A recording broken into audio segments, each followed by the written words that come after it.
y miráis con agrado al que trae ropa espléndida y le decís, siéntate tú aquí en buen lugar, y decís al pobre, estate tú allí en pie, o siéntate aquí bajo de mi estrado, ¿no hacéis distinciones entre vosotros mismos y venís a ser jueces con malos pensamientos? Hermanos míos, amados, oíd.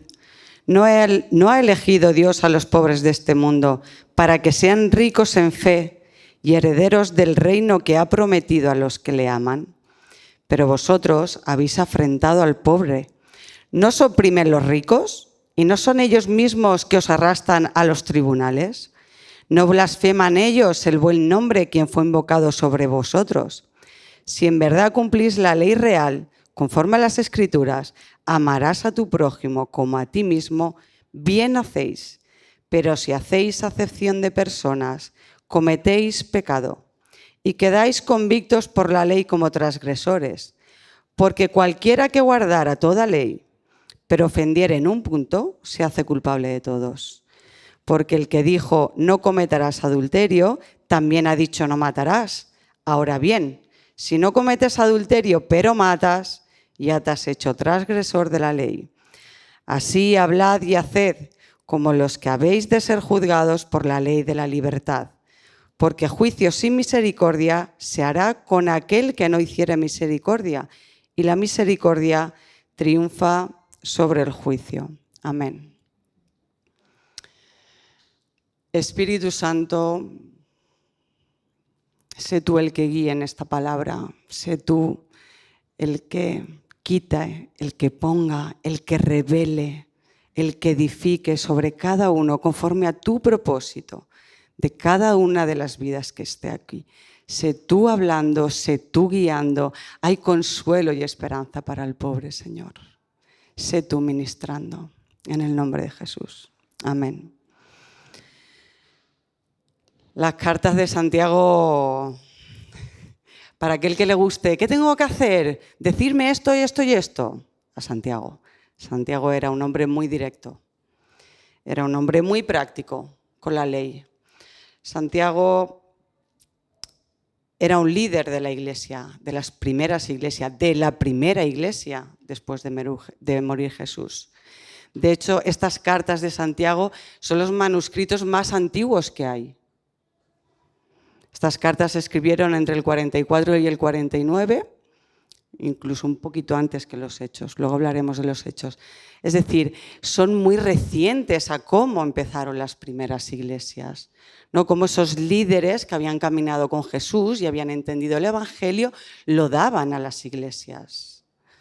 La acepción de personas era importante, porque había mucha diferencia entre personas en la época de Jesús. Y no es como ahora, que ahora parece que vamos todos un poco mezclados. Te compras una cosita mona del Sein y ya vas arreglado. No hay diferencia de pobre y rico, básicamente, ¿no? Si no te ven la cuenta. Pero en aquella época era muy visible.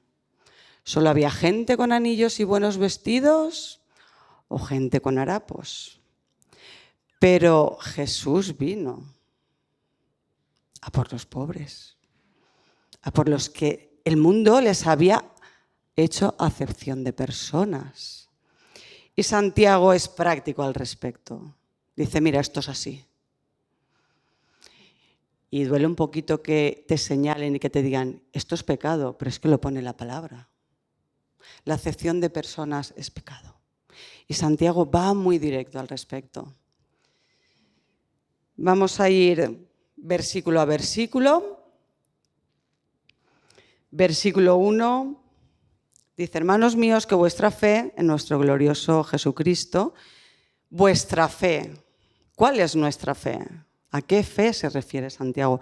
Nuestra fe está en Efesios 2:8 y dice, porque por gracia sois salvos por medio de la fe. Por gracia. Por gracia. No merecíamos. Se nos ha dado gratuitamente. A nosotros gratuitamente. A Jesús le costó un precio.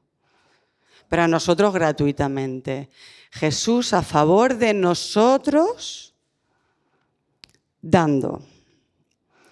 Y dice, y esto no es de vosotros, pues es don de Dios. No hay nada que tú ni yo podamos hacer para tener esto. No es de nosotros. Dice que es regalo de Dios, regalado. Jesús lo compró, pero a nosotros se nos ha regalado. Esta es la fe. Esta es la fe. Esta es de la fe de la que habla. Y continúa el versículo y dice, bueno, ¿cómo ha de ser esa fe? Y te dice, esa fe ha de ser sin acepción de personas. ¿Qué significa acepción de personas? Es cuando favoreces o inclinas el trato hacia alguien. Da igual por qué. Porque me cae mejor, porque es más alto, porque es más rico, porque viste mejor, porque es mi jefe, porque es mi hermano, porque es mi familia. Da igual. Cualquier trato en el que tú favoreces y te inclinas a favor es una conducta de injusticia. No hay imparcialidad ahí. Somos parciales. Hay algo que te dice por esto, por esto, por esto. Eso es la acepción de personas. Discriminamos y quitamos el valor que Jesús ya nos dio. Porque está Dios y todos por igual. Todos somos santos igual delante del Señor.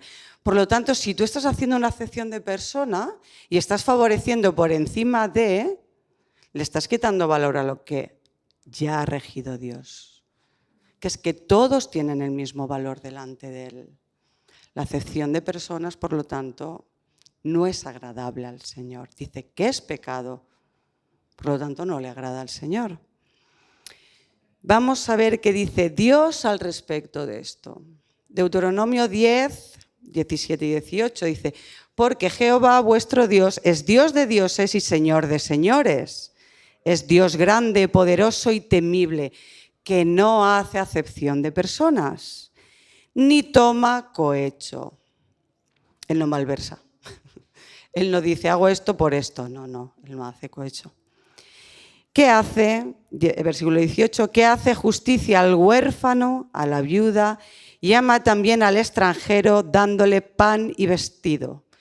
Yo creo que lo que piensa Dios al respecto está claro. No a la excepción de personas. Él viene, coge al extranjero, al huérfano, a la viuda, le da pan, le da vestimenta y le da lugar en su mesa. ¿Y qué dice Jesús? Vamos a ver a Jesús en Mateo 22, 16. Dice, le enviaron los discípulos de ellos con los herodianos diciendo, Maestro, sabemos que eres amante de la verdad y que enseñas con verdad el camino de Dios y que no te cuidas de nadie porque no miras la apariencia de los hombres. En este cachito querían pillarle a Jesús en la trampa. Ya lo leeréis detenidamente. Querían hacerle un poco de trampa. Y a Jesús le habían dicho muchas cosas. Le habían dicho que era un glotón, porque iba a las casas y comía como todo el mundo. O porque iba a las bodas y tomaba vino, era un bebedor de vino. O era alguien, que se junta con el ladrón, con la prostituta. Decían muchas cosas de él, pero esto nadie lo dudaba. Los propios que le querían hacer las trampas, los propios que decían cosas no tan agradables, decían esto. Decía que no se cuida de nadie. Es decir, tú no estás pensando si este o el otro hace, deshace. Tú no te estás cuidando de con quién hablas. Dice, y no miras la apariencia de los hombres. Él no mira lo que llevas, lo que tienes. No lo mira. Por lo tanto, Jesús no hace acepción de personas. Al contrario, viene a aquellos que el mundo nos ha dicho, no valéis, sois pobres, sois huérfanos. Versículo del 2 al 4. Porque si en vuestra congregación entra un hombre con anillo de oro y con ropa espléndida, y también entra un pobre con vestido andrajoso, y miráis con agrado al que trae la ropa espléndida y le decís, siéntate tú aquí, en un buen lugar, y decís al pobre, estate tú allí de pie y siéntate aquí bajo de mi estrado. ¿No hacéis distinciones entre vosotros mismos y venís a ser jueces con malos pensamientos? Pues sí, así somos. Es nuestra naturaleza. Hacemos distinciones y juzgamos al respecto. Esto ocurre y Jesús lo sabía. Jesús nos observaba. Un poquito de fiesta. Estamos en la Fira, días centrales. Bien, pues sí, así somos. Hacemos distinciones, juzgamos. Quiero leeros brevemente, es un trocito de Lucas para que veáis qué es lo que veía Jesús de nosotros y qué dijo al respecto. Aquí vamos a ver una parábola. Jesús estaba mirando cómo nos comportábamos y Lucas 14, del 7 al 14, os lo voy a leer rápido para que entremos en esa mente de Jesús de lo que veía de nosotros.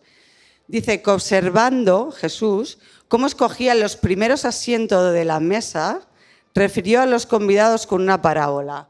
Él estaba viendo que aquí llegábamos y nosotros en primera plana. El sitio más cercano al que lleva a la casa, ahí. Somos los primeros que queremos ahí. Lo mejor para nosotros, lo que nos digan. Que me digan cosas bonitas, claro, nos gusta nuestra naturaleza. Es así. Entonces continúa y dice, esto les dice Jesús a ellos para que entendieran, el reino de Dios no es así. Y les dice, cuando fueres convidado por alguno a bodas, no te sientes en el primer lugar, no sea que otro más distinguido que tú esté convidado por él. Y viendo el que te convidó a ti y a él, te diga, da ese lugar a este, y entonces comiences con vergüenza a ocupar el último lugar. Mas cuando fueres convidado, ve y siéntate en el último lugar, para que cuando venga el que te convidó te diga, amigo, sube más arriba. Me he perdido, un momento. Vale, sube más arriba. Entonces tendrás gloria delante de los que se sientan contigo a la mesa. Porque cualquiera que se enaltece será humillado y el que se humilla será enaltecido. Dijo también al que había convidado, cuando hagas comida o cena, no llames a tus amigos, ni a tus hermanos, ni a tus parientes, ni a tus vecinos ricos. No sea que ellos, a su vez, te vuelvan a convidar y entonces eres recompensado por lo que has hecho. Mas cuando hagas banquete, llama a los pobres, a los mancos, a los cojos y a los ciegos y serás bienaventurado, porque ellos no te pueden recompensar, pero te será recompensado en la resurrección de los justos. Aquí Jesús observa cómo somos, cómo es nuestra naturaleza humana y qué debemos procurar hacer. Porque el que da algo esperando algo a cambio, ya no solo está haciendo acepción de persona. Dice, voy a favorecer a este, le voy a dar algo porque es rico, porque tiene anillos, por lo que sea. No solo hace acepción de persona, sino que requiere que eso venga luego un bien para ti.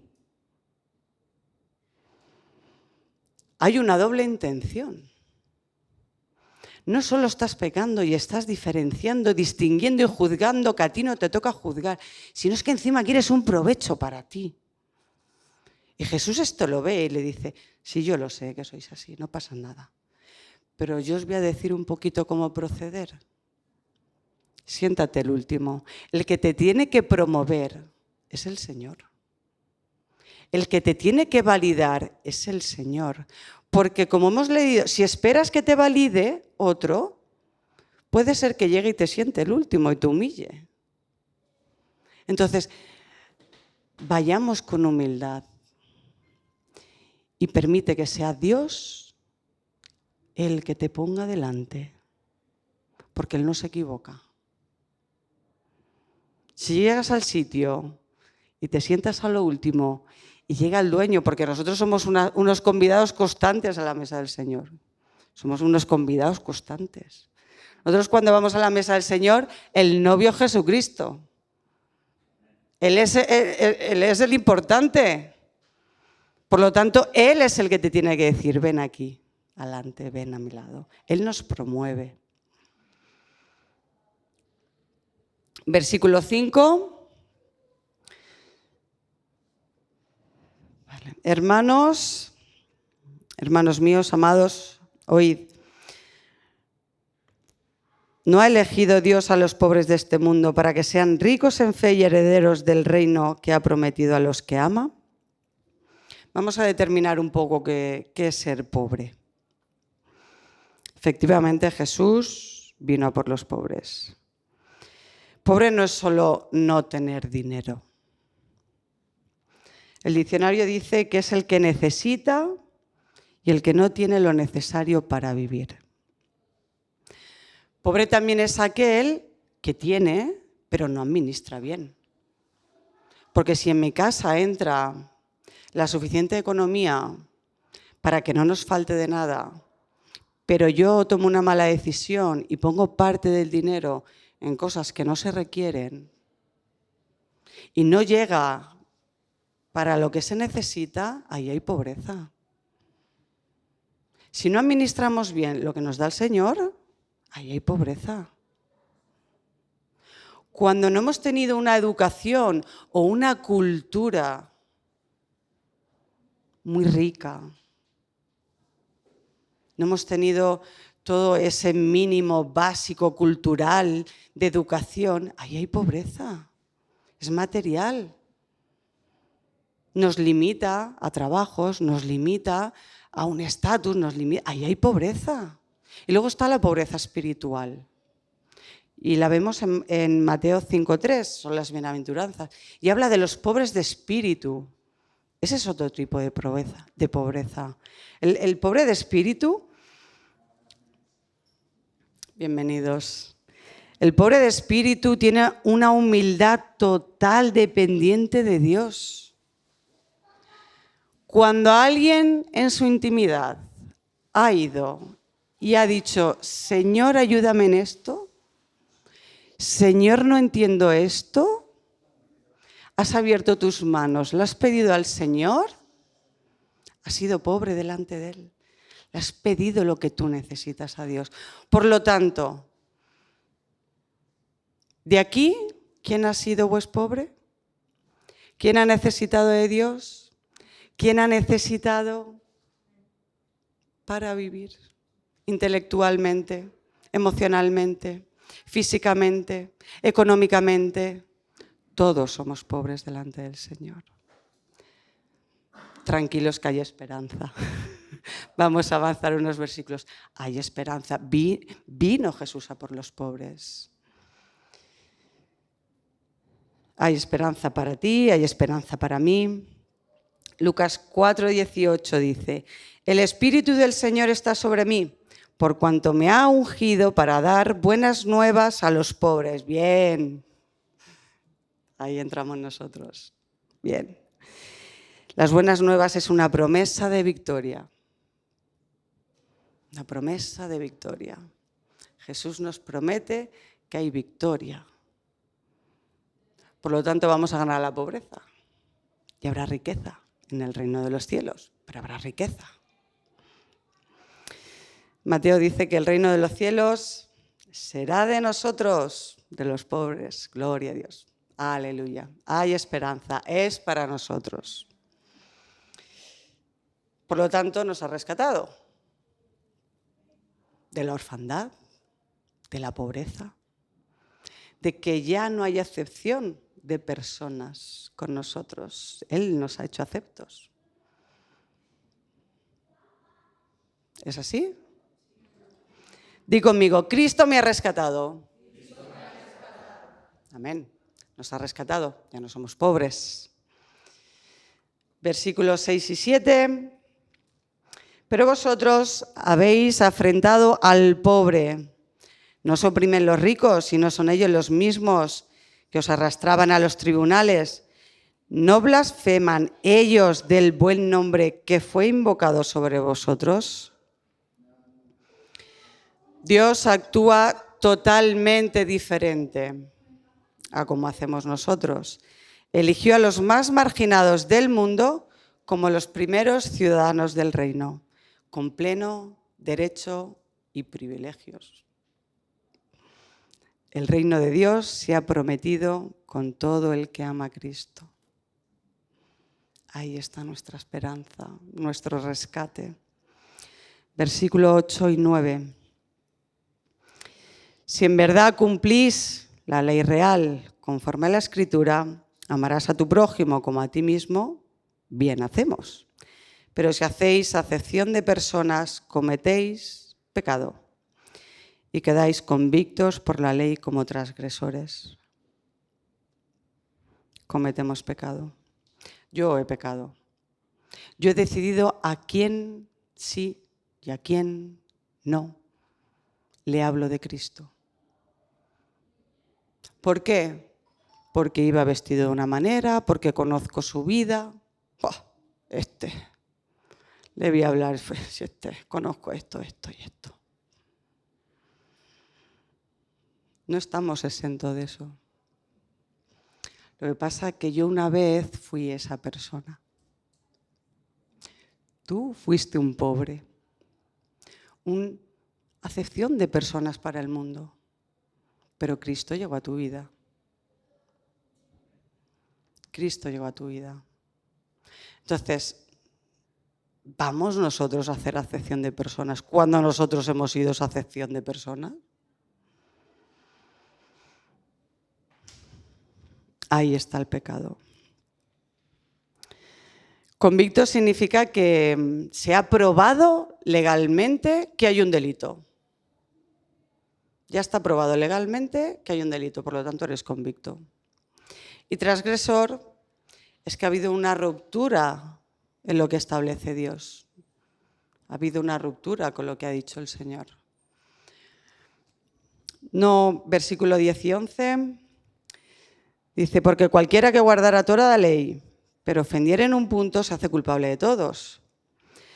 Porque el que dijo no cometerás adulterio, también ha dicho no matarás.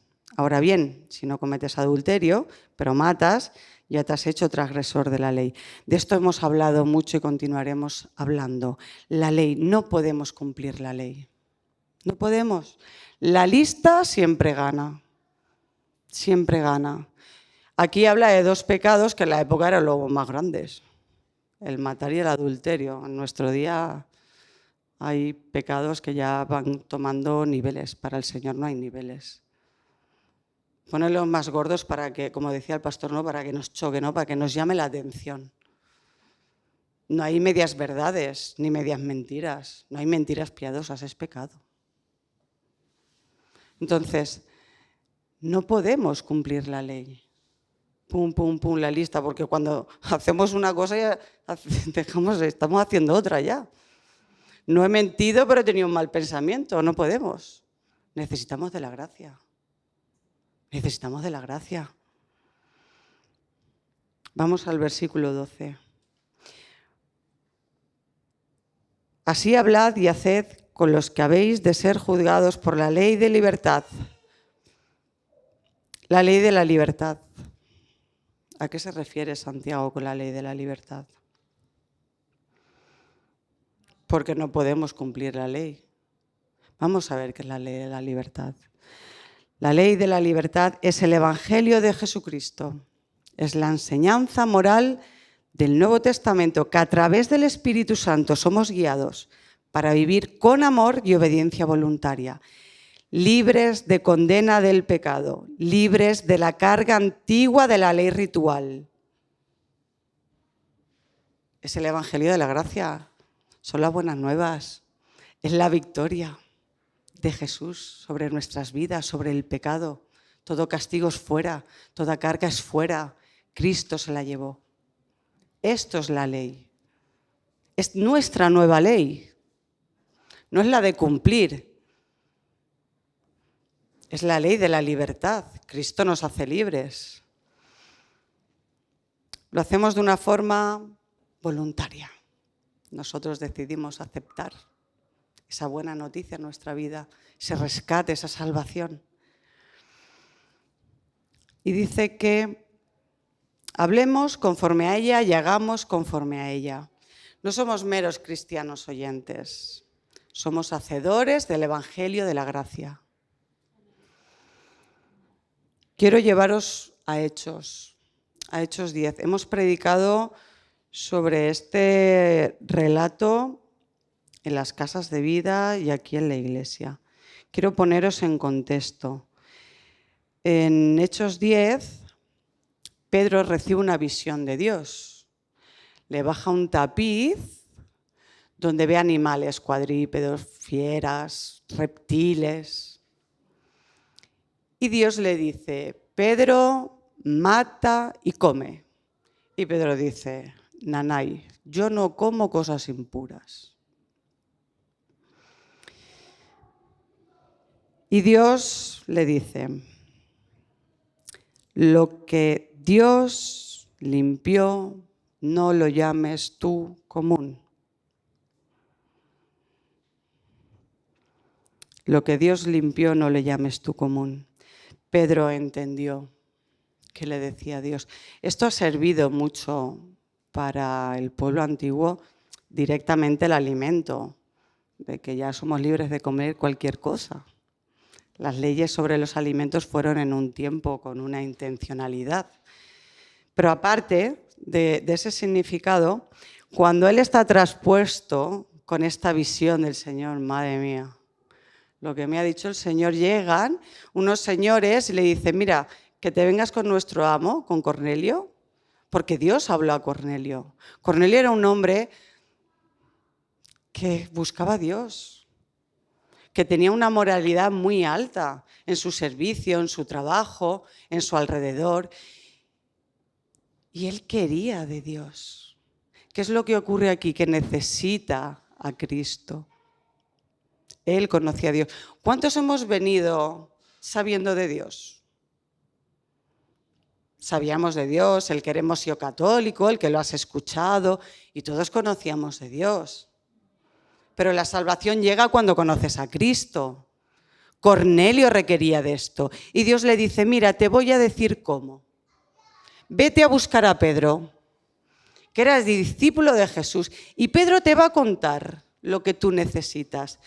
Y en ese momento que Pedro está traspuesto, llega esta gente y le dice: vente. Y Pedro lo entiende todo, dice: no, sí, voy, que esto es del Señor. Se llega allí y a esta gente, que eran gentiles, eran acepción de personas para el mundo, les dice: aquí os presento a Jesús. Y dice la palabra que fueron salvos y bautizados en el nombre, como a vosotros os ha ocurrido. Fueron bautizados en el nombre del Señor. Y entonces cogen a Pedro y le dice, la primera iglesia, la de Jerusalén, dice: a ver, Pedro, ven aquí. ¿Qué está ocurriendo? ¿Cómo es que tú te vas a casa de gentiles? Gente que no aceptamos en nuestro culto religioso, que no forman parte del pueblo que Dios. ¿Cómo que tú les llevas las buenas nuevas de Jesús? Y Pedro dice, Pedro, que era un cabezón pasional, ¡ah!, ya lo hemos visto en otras predicaciones, dice: mirad, os lo voy a contar. Y le cuenta lo que sucede. Es Dios quien le muestra, es Dios quien le dice a uno, al otro. Y entonces, ante eso, ¿qué hacen? Vale, mira, vamos a aceptar a esta gente, pero vamos a poner condiciones. Bueno, vamos a ver cómo está la cosa. Y manda a Bernabé y a Pablo: mira, iros a los gentiles a ver cómo va la cosa, esto cómo pueden formar parte de nosotros. Porque claro, las primeras iglesias eran judíos conversos. Ya conocían del Señor, ya estaban en la ley. Y entonces se convirtieron a Jesús, eran judíos conversos. Ahora tenían que aceptar a gente que no ha tenido a Dios nunca, que eran los pobres. Y entonces ahí la iglesia un poco como, vamos a ver qué hacemos con esto. Vamos al 15 de Hechos, porque aquí entra Santiago, estamos en la carta de Santiago, y aquí, después de mandar a Bernabé y a Pablo, aquí se juntan los cuatro. Se junta Pedro, que ya había predicado a los gentiles, ya habían visto todas las maravillas de toda la gente que se había convertido. Viene Pablo, viene Bernabé y viene Santiago. Lo que hemos leído de Santiago ocurre unos 10, 12 años antes que esto. Santiago ya sabía la importancia de la acepción de personas. Santiago escribe estas cartas a las 12 tribus de todos los judíos que se habían esparcido, porque eran perseguidos por ser cristianos. Él ya iba por delante. Ya estaba diciendo, caballeros, que esto no le agrada al Señor, que esto es más grande de lo que nosotros pensamos. Vamos a aceptar esto. Entonces allí se encuentran los 4 delante del concilio de Jerusalén. Todos los líderes religiosos, todos los que decidían qué cosas se podían, sí o no, hacer en el templo y en las costumbres religiosas. Y dicen, a ver, esto no es para que los que no están circuncidados. Y dicen, bueno. Entonces Pedro expone lo que hemos hablado antes, Bernabé y Pablo exponen sus viajes, cuántos gentiles, cuánta acepción de personas han recibido al Señor. Y Santiago, por su parte, también lo que ha vivido como líder de la Iglesia. Y quiero leeros algo. En el versículo de 9 al 11, ambos 4 forman parte de este concilio y tienen sus partes por igual a favor de la no acepción a personas. En el versículo 9 dice, y ninguna diferencia hizo entre nosotros y ellos. Dios no hizo ninguna diferencia entre nosotros, los judíos, y ellos, los gentiles. Purificando por la fe sus corazones, por la fe, por la gracia, por creer en Jesucristo. Ahora pues, ¿por qué tentáis a Dios, poniendo sobre la cerviz de los discípulos un yugo que ni nuestros padres ni nosotros hemos podido llevar? Dice, vamos a ver, señores, nosotros hemos tenido una carga de la ley que no hemos podido soportar. Y ahora esos nuevos que quieren ser seguidores de Cristo, que viene con las nuevas, con las buenas nuevas, con el Evangelio, ¿les queréis poner esa carga? ¿No te sentid? Abogan por nosotros. Dice, antes creemos que por la gracia del Señor Jesús seremos salvos, de igual modo que ellos. Entonces toda la multitud calló y oyeron a Bernabé y a Pablo que contaban cuán grandes señales y maravillas había hecho Dios por medio de ellos entre los gentiles. Y cuando ellos callaron, Jacobo, que es Santiago, respondió diciendo, varones hermanos, oídme. Simón, Pedro, ha contado cómo Dios visitó por primera vez a los gentiles para tomar de ellos pueblo para su nombre. Y con esto concuerdan las palabras de los profetas, como está escrito. Después de esto volveré y reedificaré el tabernáculo de David que está caído y repararé las ruinas y lo volveré a levantar para que el resto de los hombres busque al Señor y todos los gentiles sobre los cuales es invocado mi nombre. Dice el Señor que hace conocer todo esto desde tiempos antiguos. Esta gente conocía de los profetas y conocía del Antiguo Testamento. Dios ya lo había dicho. Las naciones se unificaban. Los gentiles tienen el mismo valor que los judíos. No os permito, os prohíbo la acepción de personas. No está en mi plan.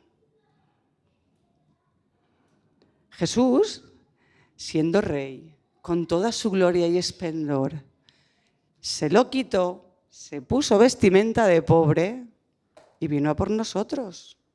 ¿Vosotros queréis volver atrás? Claro, porque pensad, vamos, yo no sé, pero a mí me viene el Rey de Reyes así. ¿Yo qué iba a ir a decirle, a pedirle a que me ayudara? No, hombre, tú a un rey no le molestas. Pero cuando hay un igual a ti, es más fácil el acceso. Jesús hizo fácil el acceso. Se hizo como nosotros. Se hizo como nosotros, pobre, para que tuviéramos un acceso fácil. En las primeras iglesias ya se debatía de cómo obrar conforme al reino de Dios, o conforme a la religión, o como a la sociedad. Esto que ocurrió en esta primera iglesia es actual para nosotros. Nos enfrentamos a las mismas situaciones. Y Jesús no cambia lo que dijo. Jesús no ha cambiado en 2000 años. Él sigue vivo y sigue diciendo lo mismo. ¿Esto significa que tenemos que abrir las puertas de nuestras casas, coger nuestra economía? ¡Hala, venga, para los pobres! Que vamos a maladministrar las cosas. No habla de esto en la acepción de personas. No te está diciendo que cojas de todo de lo tuyo y vayas al pobre y se lo des todo. No, esta no es la manera de actuar.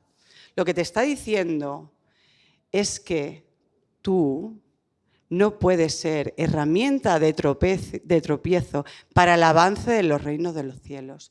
Tú no puedes recibir quién sí y quién no recibe del Evangelio.